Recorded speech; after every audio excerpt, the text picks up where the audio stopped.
धनंजय मुंडेंच्या राजीनाम्यावरून विरोधक सत्ताधाऱ्यांना घेरण्याच्या तयारीत, तर मुंडेंचा राजीनामा स्वीकारल्याची माहिती मुख्यमंत्र्यांनी आधी माध्यमांना दिल्यानं विरोधक आक्रमक।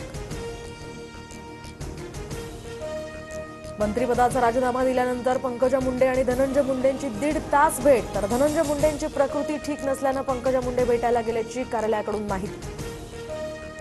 दसांच्या कार्यकर्त्यांना मारहाण केल्यानंतर आता दमानिया आक्रमक, तर आज विधिमंडळाच्या बाहेर दमानिया ठिय्या आंदोलन करण्याचीही शक्यता। संभाजी महाराजांप्रमाणे माझाही छळ झाला, त्यांचा धर्म बदलण्यासाठी, माझा पक्ष बदलण्यासाठी छळ, अनिल परब यांचा आरोप। भाजप अनिल परबांविरोधात आज आंदोलन करणार, राज्यपालांच्या अभिभाषणावरील अनिल परबांच्या वक्तव्यावर भाजपचा आक्षेप।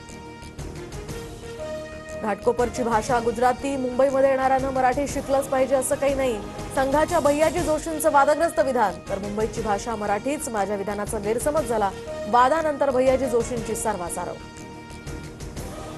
महाराष्ट्रात आता नवे अनाजी पंत आणि औरंगजेब तयार झालेत, भैयाजी जोशींच्या विधानावर उद्धव ठाकरेंची टीका, राजद्रोहाचा गुन्हा दाखल करण्याची ही मागणी।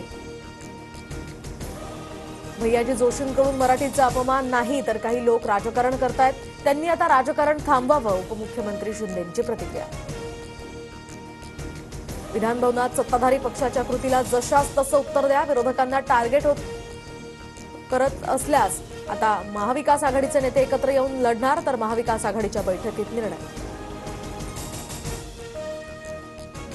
बीएमसी निवडणुकीच्या पार्श्वभूमीवर आजपासून शिवसेनेचा शिवसंवाद दौरा, श्रीकांत शिंदे मुंबईतील पदाधिकारी आणि कार्यकर्त्यांशी संवाद साधणार।